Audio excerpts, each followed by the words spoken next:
In the late 1980s, music just didn't change. It swung. A new sound exploded out of radios, dance floors, and street corners. It blended the soul of R&B with the hard edge of hip-hop. This wasn't disco, this wasn't traditional soul, this was New Jack Swing, and it changed music forever. New Jack Swing is a genre, but it's also a moment. Born in the late 1980s, it fused R&B vocals with hip-hop drum patterns, aggressive swing beats, and electronic production. Every movement has an architect. For New Jack Swing, that architect was Teddy Riley, a young producer from Harlem. Teddy Riley created a sound that felt futuristic and street at the same time. He layered hip-hop drums under silky R&B melodies. His work with Guy, Keith Sweat, and later Michael Jackson defined the genre. First of all, it was a name that was given to me, and I always have to give credit to Barry Michael Cooper, who actually gave me the name because I didn't have a name for it. And it was just this music that was just, transcending. And people were just catching on to it. And then you had record companies that didn't really give you a deal if you didn't have that sound.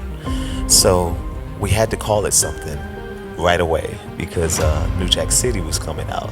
And I can remember sitting with Barry Michael Cooper, and he was interviewing me. He said, "What are you gonna call this?" And I said, "I don't know." I never knew what my music was called, or what I would call it, until he gave me that name. And he said, "New Jack Swing. I'm doing New Jack City, and you are the New Jack Swinger. You the new kid on the block that's swinging it." Dougie Fresh came out with The Shuck, and I had never heard anything like that in my life, and I knew it was Teddy Riley.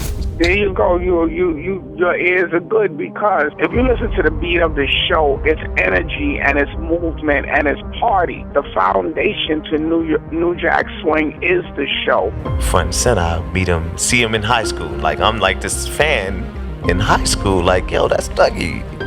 I'm not gonna be all up on him like that, I'm just gonna keep doing what I do, and someday I'm gonna get to meet him. And then finally, 3 months in high school, I had just got transferred to that high school, and he's been going there, so he's the guy that's the well-known guy in the schools. Dougie Fresh, you know that kid from down the block?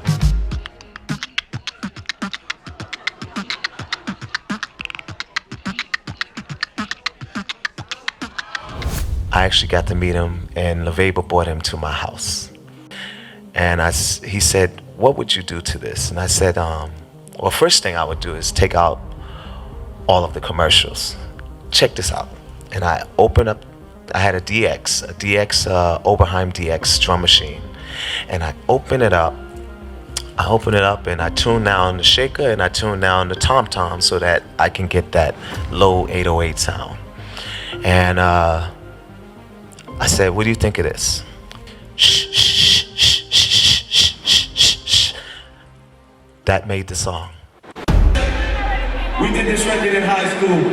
Everybody, give it up for my big brother. You know how you go, you get into a fight.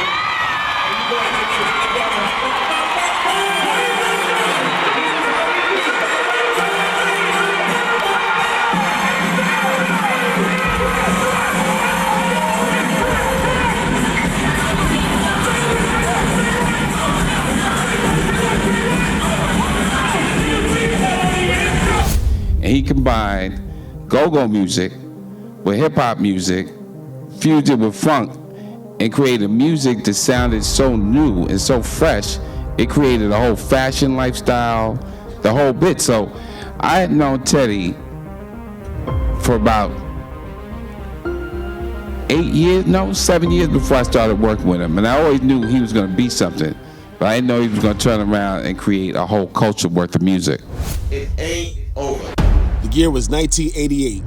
Guy released their self-titled debut album, redefining modern R&B overnight, with tracks like Groove Me, Piece of My Love, and I Like, dominated radios and clubs. Guy went on to release 3 studio albums. Their sound became the foundation of Uptown Records, fueling artists like Al B. Sure, Heavy D and the Boys, Christopher Williams, and Jodeci. As success grew, internal tension followed. By the early 1990s, creative differences and pressure led to the group's breakup. You know, I can only blame my manager, Gene Griffin. I didn't know that I was making $150,000 to $200,000 a song. But I would only get $10,000 or whatever he would give me. But what he did to Aaron Hall, Aaron signed his publishing over to Gene Griffin. You know, he swindled Aaron, gave him $25,000. Teddy Riley turned his focus to production while Aaron Hall launched his solo career. Still, Guy's influence lived on. Guy didn't follow New Jack Swing, they defined it. Despite the split, Guy's influence never faded. In the mid-1990s, Teddy Riley evolved again. This time, the sound had a new name, Blackstreet. Formed in 1994, Blackstreet blended New Jack Swing with hip-hop soul, smoother hooks, and a pop crossover appeal. Songs like Booty Call and No Diggity proved that Teddy Riley's sound could grow with the times. No Diggity became a global anthem, winning a Grammy and dominated charts worldwide. Blackstreet showed that New Jack Swing didn't end in the 80s, it evolved. Teddy Riley's influence reached its highest level when it began working with Michael Jackson. Riley served as a primary producer on Jackson's 1991 album Dangerous. And getting with Michael, I'm sorry for going back, but getting with him, he kind of just showed me how to turn music up and really hurt. He always said, I want to hurt him.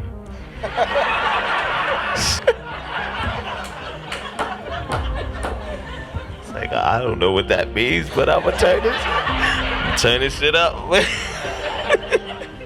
He's like, I just want to hear it like it's gonna sound in the club, in wherever. Like if I'm playing in a concert, it's gonna be your music. So it's gotta be knocking it, it's gotta hurt them.